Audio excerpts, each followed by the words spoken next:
대전수봉교회 성도님들 안녕하세요. 강순기 목사입니다. 오늘은 가스펠 프로젝트 구약 1권 5주차 노아 홍수에 대해 공부하도록 하겠습니다. 교재 56페이지를 펴주시면 됩니다. 현대 사회에서 우리가 수치라고 여기는 죄는 어떤 것들이며 무관심하게 다루는 죄는 어떤 것들인가요? 또 우리 사회가 자랑하는 죄는 어떤 것들이 있을까요?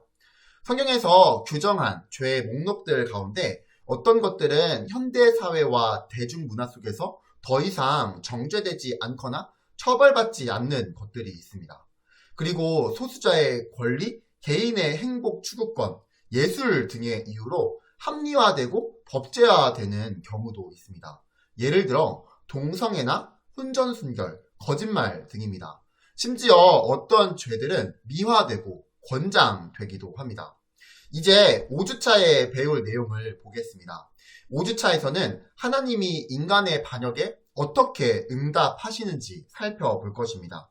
세부적으로 하나님께서는 인간에게 심판을 선언하시면서도 세상의 악함을 애통해 하심을 배울 것이고, 의로운 심판 중에도 하나님은 노아와 그의 가족에게 은총을 베푸셔서 그들을 대홍수에서 구원하시고 인류에 대한 하나님의 선한 의도를 성취하라는 사명을 주신 것을 배울 것입니다.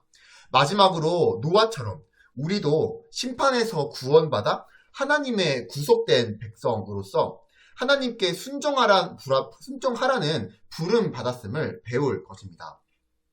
이제 세 가지 세션 포인트 중 첫 번째인 하나님이 세상의 악함을 심판하시며 슬퍼하셨습니다에 대해 나눠보겠습니다. 이 주제와 관련된 본문을 읽을 텐데요.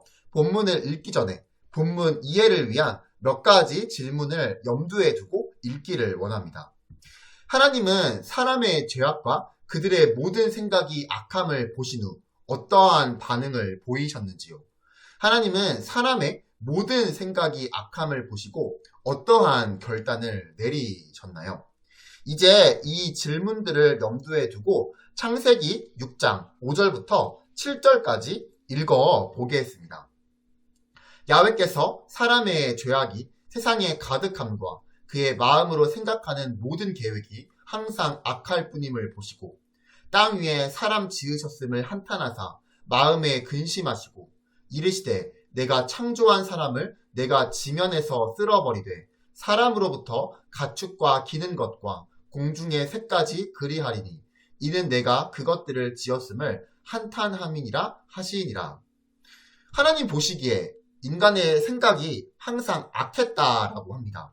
어떠한 생각이었길래 항상 악하다고 하셨을까요? 하나님이 악하다고 하신 인간의 생각은 이런 것들입니다. 하나님, 나는 당신을 신뢰하지 않아요. 나는 당신을 믿지 않아요. 당신을 거부해요.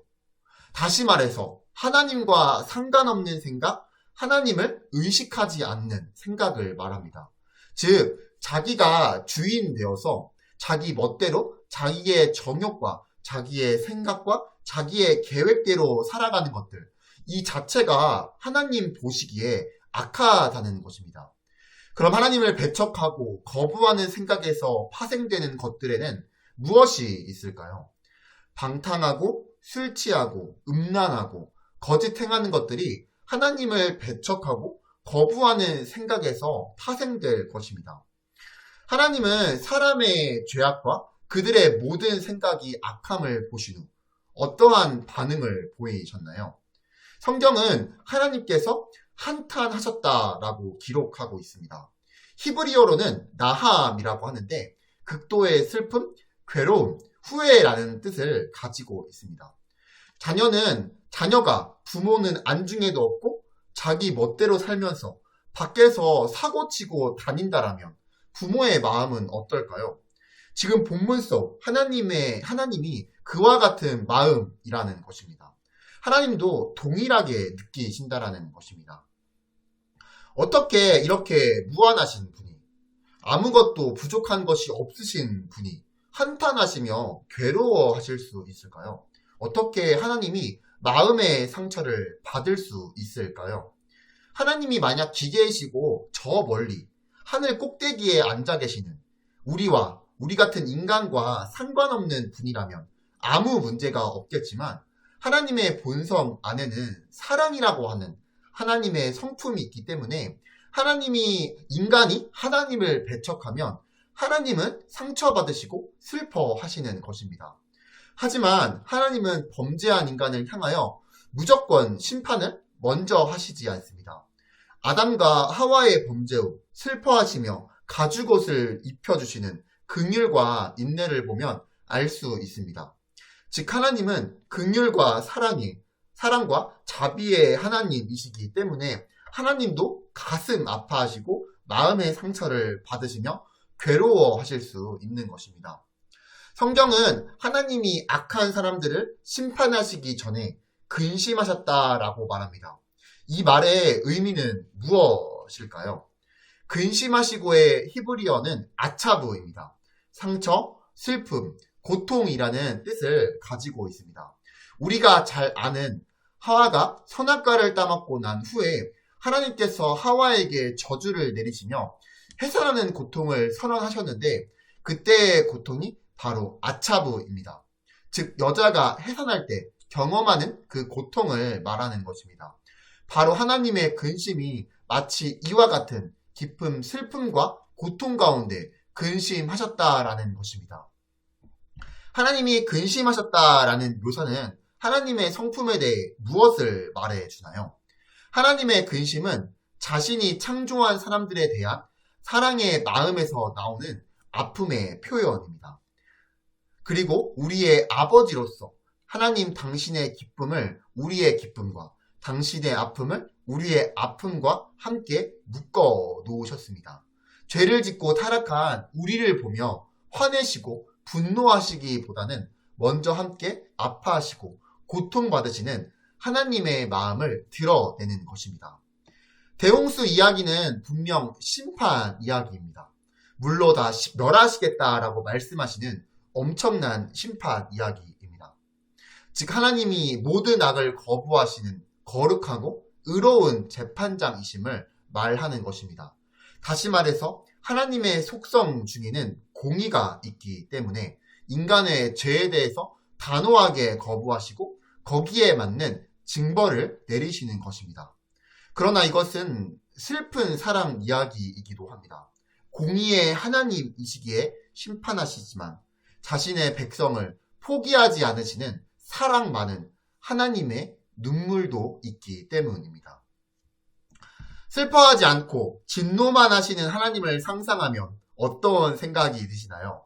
또 반대로 슬퍼하시지만 절대로 화내지 않으시는 하나님을 상상하면 어떠한 생각이 드시나요? 마지막으로 슬퍼하시는 하나님과 진노하시는 하나님을 함께 아는 것은 왜 중요할까요? 진노만 하시는 하나님은 사랑이 없는, 공의만 있는 무서운 분으로 인식되고, 화내지 않으시는 하나님은 사랑은 있지만 공의가 없는 무능한 하나님으로 인식될 수 있습니다. 즉 하나님은 한 가지 성품만 생각하여 하나님을 오해하게 되는 것입니다. 그러므로 슬퍼하시는 하나님과 진노하시는 하나님을 함께 아는 것이 중요합니다. 그렇지 않으면 하나님을 두려운 심판자로만 여기거나 자기의 뜻대로 조종할 수 있는 허수아비 신으로만 여기게 될 것입니다. 즉 하나님의 한 가지 성품만 알게 되면 하나님의 성품에 대해 왜곡된 지식을 갖게 될 수 있는 것입니다. 그러므로 우리는 두 가지 성품 모두 함께 아는 것이 중요합니다. 사랑의 하나님, 공의의 하나님. 하나님의 성품에 대해 성경적이고 균형 잡힌 지식을 가지는 것이 매우 중요한 것입니다. 또한 우리의 창조 목적은 하나님을 영화롭게 하는 것입니다. 그러므로 우리는 하나님의 성품을 온전히 이해할 때 하나님을 영화롭게 할 수 있는 것입니다.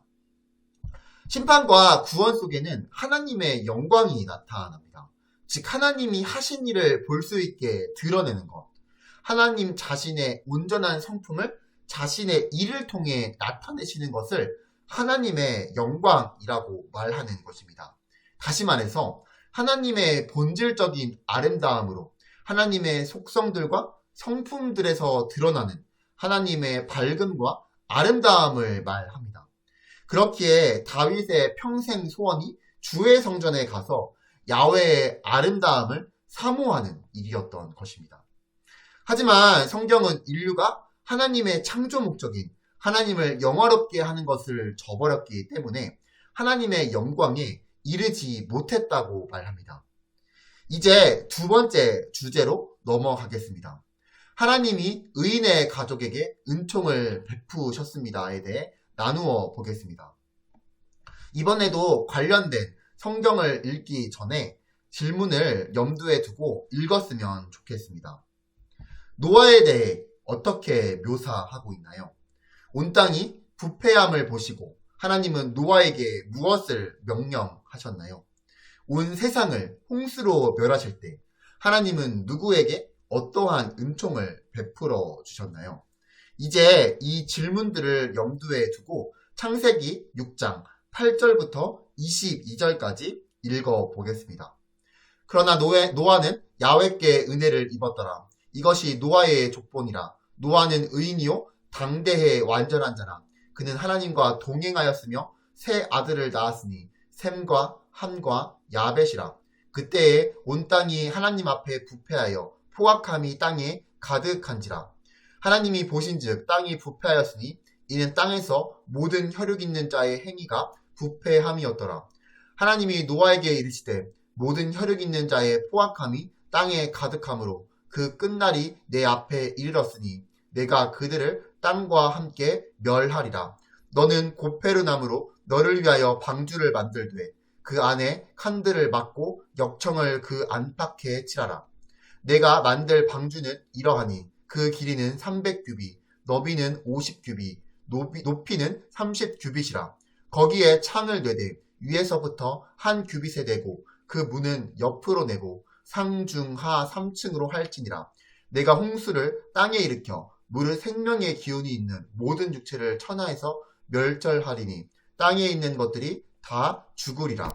그러나 너와는 내가 내 언약을 세우리니 너는 내 아들들과 내 아내와 내 며느리들과 함께 그 방주로 들어가고 혈육 있는 모든 생물을 너는 각기 암수 한 쌍씩 방주로 이끌어들어 너와 함께 생명을 보존하게 하되 새가 그 종류대로 가축이 그 종류대로 땅에 기는 모든 것이 그 종류대로 각기 둘씩 내게로 나아오리니 그 생명을 보존하게 하라. 너는 먹을 모든 양식을 내게로 가져다가 저축하라. 이것이 너와 그들의 먹을 것이 되리라. 노아가 그와 같이 하여 하나님이 자기에게 명하신 대로 다 준행하였더라. 아멘. 세상의 죄를 슬퍼하신 하나님이 심판을 통해 모든 것을 다 쓸어버리고 다시 시작하기로 결정하셨습니다. 그러나 여기서 이야기가 전환됩니다. 하나님이 한 의로운 사람의 가정을 선택해 보존하기로 하심으로써 인류에 대한 하나님의 신실하심을 보여주시는 것입니다. 이것을 통해 우리가 알 수 있는 것은 하나님은 심판 중에도 은혜를 베풀어 주시는 분이라는 것입니다. 또한 알 수 있는 것은 하나님은 인간을 창조하시고 인간과 언약을 맺으시는데 비록 인간들이 다 타락하여 하나님을 배반하고 거역할지라도 물론 공의의 하나님으로서 심판하시지만 한 사람을 택하여 그 언약을 지키신다라는 것입니다.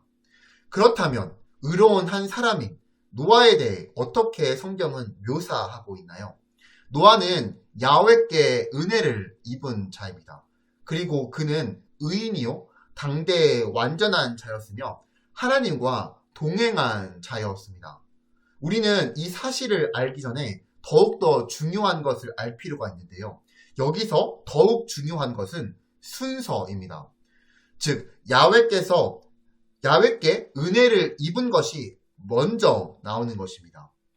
노아가 의인이요 당대의 완전한 자, 하나님과 동행한 자를 아는 것도 중요하지만 그보다 먼저 야훼께 은혜를 입은 것이 먼저 나오는 것입니다. 성경에서 어떤 인물들은 흠없다 혹은 올바르다라고 묘사합니다. 노아가 그랬고 욥도 그랬습니다. 이러한 평가를 받는 인물들이 동시대인들보다 진실하고 경건했던 것은 물론 사실입니다. 상대적으로 비교적 온전한 삶을 살았던 것입니다. 그러나 그들 또한 죄가 있고 죄책으로부터 결코 자유롭지는 않았던 것입니다. 그러므로 그런 평가를 받은 인물들이지만 하나님의 은혜가 먼저라는 사실을 기억하는 것이 중요합니다. 온 땅이 부패함을 보시고 하나님은 노아에게 무엇을 명령하셨나요? 고페로나무로 너를 위하여 방주로 만들라는 것이었습니다. 여기서 방주의 히브리어는 테바입니다. 모세의 갈대 상자와 동일한 단어입니다. 모세는 물속에서 갈대 상자를 통해 구원받았습니다. 그리고 노아와 그 식구들은 물속에서 방주를 통해 구원받았습니다. 둘 다 물속에서 테바를 통해 구원받은 것입니다. 온 세상을 홍수로 멸하실 때 하나님은 누구에게 어떠한 은총을 베풀어 주셨나요? 하나님께서는 노아와 언약을 맺으시고 노아와 그의 가족 그리고 모든 생물을 각기 암수 한 쌍씩 구원해 주셨습니다. 이것이 바로 심판 중에 임하는 하나님의 은총인 것입니다. 그리고 그 은총은 언약으로 나타나는 것입니다. 여기에서 우리는 중요한 두 가지 진리를 발견할 수 있습니다. 첫 번째는 은혜가 의보다 앞선다라는 것입니다. 노아는 의로운 사람이라고 했습니다. 하지만 이것을 선포하기 전에 그가 하나님께 은혜를 입었다는 말씀이 먼저 나오는 것입니다.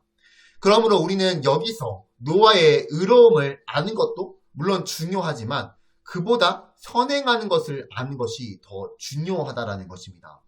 그리고 그 더 중요한 것은 바로 하나님의 은혜인 것입니다. 노아가 잘났기 때문에 구원받은 것이 아니라 하나님의 은혜가 노아에게 임했고 그 은혜가 노아를 순종할 수 있도록 한 것입니다. 우리도 마찬가지입니다. 우리가 잘났기에 구원받은 것이 아니라 쓰임받고 있는 것이 아니라 하나님의 은혜가 우리에게 먼저 임했고 그 은혜가 우리를 순종할 수 있도록 하게 한 것입니다. 하나님의 은혜가 우리의 순종보다 앞선다는 것을 인식하는 것이 왜 중요할까요? 하나님의 은혜로 말미암아 노아는 의인이 되었고 이후 하나님의 말씀에 순종할 수 있었습니다. 다시 말해서 은혜가 아니면 우리는 순종할 수 없고 구원받을 수 없다라는 것입니다. 그렇게 우리의 구원 그리고 우리의 삶의 기반은 하나님의 은혜인 것입니다. 따라서 성도들이 하나님의 말씀에 순종하고 또한 교회를 섬길 수 있는 이유는 은혜를 선언한 후에 나오는 자발적인 신앙의 고백, 표현인 것입니다. 그러므로 이 원리를 우리가 알지 못한다면 구원과 믿음 생활을 자기 자랑이나 공로로 여기고 헛수고만 하게 될 것입니다.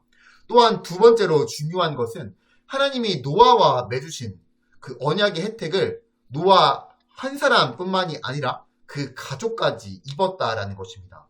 즉 한 사람 노아의 의로움이 그의 가족에게 영향을 미쳤고 그의 가족을 보존하는 기반이 되었던 것입니다. 더 나아가 생물까지도 하나님께서 노아의 방주로 다 구원하게 해주셨던 것입니다. 여기에서 우리는 노아와 예수 그리스도의 상관성을 볼 수 있습니다. 예수님은 하나님의 큰 은총을 입으신 하나님의 아들이십니다. 하나님은 예수 그리스도의 죽으심, 즉 예수 그리스도 한 분의 의를 근거하여 예수 그리스도라는 방주에 들어오는 모든 자들을 다 구원해 주시는 것입니다.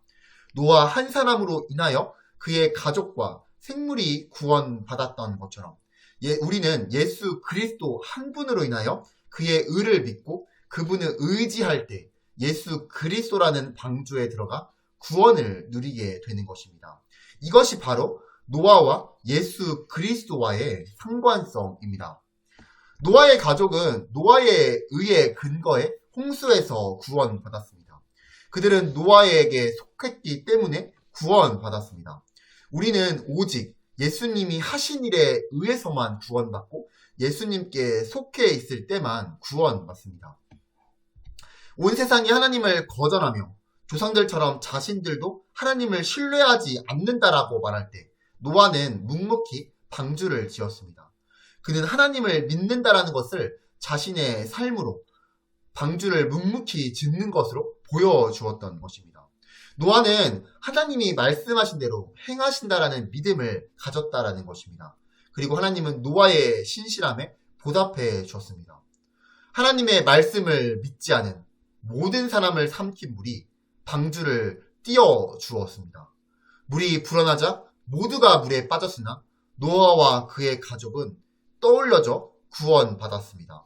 심판의 물이 역설적으로 노아를 구원한 것입니다. 이것이 심판을 통한 구원입니다. 심판을 통한 구원의 실상이 가장 영광스럽게 나타나는 곳은 예수 그리스도의 십자가입니다. 예수님이 십자가에서 우리를 위해 심판받으실 때 바로 그곳에서 우리가 구원을 받았습니다. 예수님을 죽음에 이르게 한 십자가를 통해 우리에게 구원이 임했습니다. 예수님의 죄와 악을 하나님은 죄와 악을 심판하시지만 또한 그 심판으로부터 구원을 이루시는 것입니다. 이제 세 번째 주제로 넘어가 보겠습니다. 하나님이 노아의 가족에게 사명을 위임하셨습니다에 대해 나누어 보겠습니다. 이번에도 관련된 성경 본문을 읽기 전에 질문들을 염두에 두고 읽었으면 좋겠습니다. 하나님께서 노아에게 하신 명령은 무엇인가? 하나님께서 언약을 세우는 대상은 누구인가? 하나님의 언약의 내용은 무엇인가? 이 질문들을 염두에 두고 창세기 9장 1절부터 11절까지 읽어보겠습니다. 하나님이 노아와 그 아들들에게 복을 주시며 그들에게 이르시되 생육하고 번성하여 땅에 충만하라. 땅의 모든 짐승과 동중의 모든 새와 땅에 기는 모든 것과 바다의 모든 물고기가 너희를 두려워하여 너희를 무서워하리니 이것들은 너희의 손에 붙었음이니라. 모든 산 동물은 너희의 먹을 것이 될지라. 채소같이 내가 이것을 다 너희에게 주노라. 그러나 고기를 그 생명되는 핏째 먹지 말 것이니라. 내가 반드시 너희의 피, 곧 너희의 생명의 피를 찾으리니 짐승이면 그 짐승에게서 사람이나 사람의 형제면 그에게서 그의 생명을 찾으리라. 다른 사람의 피를 흘리면 그 사람의 피도 흘릴 것이니 이는 하나님이 자기 형상대로 사람을 지으셨음이니라. 너희는 생육하고 번성하여 땅에 가득하여 그 중에서 번성하라 하셨더라. 하나님이 노아와 그와 함께한 아들들에게 함께하여 이르시되 내가 내 언약을 너희와 너희 후손과 너희와 함께한 모든 생물 곧 너희와 함께한 새와 가축과 땅의 모든 생물에게 세우리니 방주에서 나온 모든 것 곧 땅의 모든 짐승에게니라. 내가 너희와 언약을 세우리니 다시는 모든 생물을 홍수로 멸하지 아니할 것이라. 땅을 멸할 홍수가 다시 있지 아니하리라. 아멘. 창세기 9장 1절에서 11절을 하나님이 아담과 하와에게 주신 본래의 명령인 창세기 1장 26에서 28절과 비교해 보십시오. 어떤 유사점과 차이점이 있나요? 이 본문은 창세기 1장에서 아담에게 주신 원 명령과 유사합니다. 하나님은 노아와 그 아들들에게도 생육하고 번성하라는 명령과 하나님이 창조하신 세상을 청지기로서 잘 돌보라는 책임을 부여하셨습니다. 창세기 1장에서 아담에게 주신 원 명령과 유사합니다. 이것을 보고 알 수 있는 것은 노아는 제2의 아담이라는 것입니다. 아담을 통하여 온 인류를 시작하셨던 하나님께서는 노아를 통하여 온 인류를 다시 시작하시는 것입니다. 그렇기에 아담을 통하여 이루고자 하셨던 그 사명과 계획을 이제 노아에게 그대로 말씀해 주신 것입니다. 하지만 이 두 본문의 차이점은 무지개 언약입니다. 하나님은 노아에게 다시는 이 세상을 홍수로 멸하지 않으시리라는 언약을 무지개를 통해 보여주셨습니다. 죄악된 사람들을 구원할 약속된 씨를 보존하신다는 언약을 새롭게 말씀하셨습니다. 대홍수는 죄의 해결책이 되지 못했습니다. 홍수 외에 에덴의 흔적이 보이긴 했으나 죄가 어둡게 한 부분 역시 존재하였습니다. 두려움이 존재했습니다. 노아에게 주신 명령에는 아담에게 주셨던 명령과 차이점이 있었습니다. 창세기 9장 2절을 읽어보겠습니다. 땅의 모든 짐승과 공중의 모든 새와 땅에 기는 모든 것과 바다의 모든 물고기가 너희를 두려워하며 너희를 무서워하리니 이것들은 너희의 손에 붙였음이니라. 생물들이 두려워한다는 것입니다. 이게 무슨 의미일까요? 인간의 죄 때문에 인간과 피조 세계의 관계가 자연스러운 관계가 아니라 부자연스러운 관계가 된다는 것입니다. 그리고 노아에게는 새로운 말씀이 주어졌는데 인류에게 살인에 대한 경고가 주어졌습니다. 창세기 9장 5절을 읽어보겠습니다. 내가 반드시 너희의 피, 곧 너희의 생명의 피를 찾으리니 짐승이면 그 짐승에게서 사람이나 사람의 형제면 그에게서 그의 생명을 찾으리라. 이처럼 아담과 노아의 언약에서는 유사성도 있었지만 차이점도 있다라는 것입니다. 결국 대홍수가 죄의 문제를 완전히 해결하지 못했습니다. 사람의 죄가 얼마나 넓고 깊은지 세상 대부분을 멸한 후 의로운 한 사람과 그의 가족으로 다시 시작했는데도 불구하고 인류를 구속해 하나님께로 회복시키기에는 역부족이었던 것입니다. 그러므로 우리는 대홍수를 통해 이보다 큰 해결책을 바라보게 됩니다. 넓게는 구약을 통하여 우리에게 필요하신 분은 온전하신 하나님의 아들 예수 그리스도이심을 알게 하고 바라보게 하는 것입니다. 복음의 좋은 소식은 바로 십자가에서 이루어진 해결책입니다. 하나님의 아들이 하나님의 심판의 자를 마심으로써 우리를 영원한 죽음에서 벗어나게 하신 것입니다.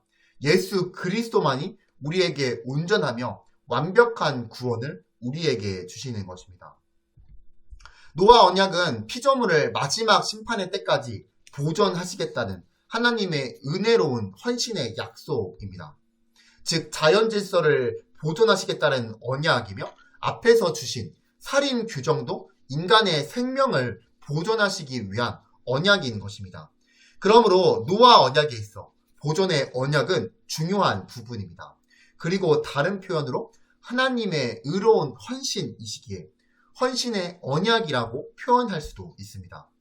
대홍수 심판 중에 하나님은 인간과 동물을 보존하셨지만 이 모든 것으로도 인간의 본성은 변화되지 않았습니다. 노아는 자신의 죄성을 가지고 방주에 들어간 것이었고 노아와 그 아들 역시 그 죄성을 후손에게 돌려주었습니다. 아담의 원죄가 전수되었던 것입니다. 노아의 삶이 우리에게 주는 교훈은 무엇일까요? 노아는 방주를 준비하면서 그 당시 사람들에게 복음을 전했습니다. 경고를 한 것입니다. 이것을 통해 믿음으로 사는 삶은 이것이다 라는 것을 보여준 것입니다. 노아가 의를 전파하는 삶을 산 것을 본받아 우리도 악한 세상에서 예수 그리스도의 복음을 전해야 하는 것입니다. 세상 사람들이 인정해주지 않고 세상 사람들이 비웃으며 세상 사람들이 거부한다 할지라도 노아처럼 우리는 예수 그리스도를 바라보고 하나님의 말씀의 신실함을 바라보므로 세상 속에서 예수 그리스도의 복음을 전하고 그들이 하나님의 구원의 방주에 들어올 수 있도록 우리는 지속적으로 다가가 초청하고 복음으로 권면하고 위로해야 하는 것입니다. 이것이 우리의 사명입니다. 신약성경은 노아를 의의 전파자라고 말합니다. 사람들을 불러 회개와 믿음으로 이끄는 우리의 사명과 노아의 사명 사이에 유사점을 찾아보십시오. 노아는 세상 누구도 그의 말을 들어주지 않았지만 평생 믿음으로 방주를 지었습니다. 우리도 장차 임할 심판과 구원을 위한 예수 그리스도의 복음을 사람들에게 전하며 살아가야 합니다. 세상 사람들이 듣든 듣지 않든 간에 노아가 묵묵히 사명을 감당했던 것처럼 우리도 우리의 사명을 감당하며 살아가는 자들이 되어야 합니다. 노아의 구원은 우리의 구원입니다. 방주를 통한 구원은 예수 그리스도를 통한 구원과 상관성이 있습니다. 또한 노아의 삶은 우리의 삶입니다. 노아가 하나님과 동행했듯이 순종했듯이 세상의 의를 전파했듯이 우리도 하나님과 동행하며 순종하고 세상의 의를 전파해야 합니다. 마지막으로 노아의 사명은 우리의 사명입니다. 노아가 사람들에게 하나님의 선하심을 증언하고 장차 오는 심판을 증언하며 예수 그리스도를 전파했듯이 우리도 하나님의 선하심을 증언하고 장차 오는 심판을 증언하며 예수 그리스도를 전파해야 합니다. 그리스도와의 연결입니다. 하나님이 의로운 노아에게 은총을 베푸시고 그의 가족을 구원하신 것처럼 하나님은 의로운 아들이신 예수 그리스도의 가족이 되기 위해 믿음으로 들어오는 모든 사람에게 구원을 베푸십니다. 선교적 적용입니다. 하나님은 우리에게 하나님의 의와 은혜를 선포하라고 하십니다. 이를 통해 다른 사람들도 하나님의 가족이 되어 다가오는 심판에서 구원받게 하십니다. 선교적 적용을 위한 3가지 질문이 교재 65페이지에 준비되어 있습니다. 앞에서 공부한 내용을 바탕으로 한번 생각해 보시고 적용까지 해보시면 좋을 것 같습니다. 네, 이상으로 5주차 노아 홍수에 대해 나누었습니다. 너무 고생 많으셨고요. 오늘도 금주의 성경 읽기가 있습니다. 다음 시간까지 읽어보시면 좋을 것 같고요. 또한 다음 시간까지 6주차의 범위인 66페이지부터 75페이지까지 정독하시면 6주차를 함께 공부할 때 좀 더 수월하게 공부할 수 있을 것 같습니다. 그럼 다음 주 6주차를 통해 다시 뵙도록 하겠습니다. 감사합니다.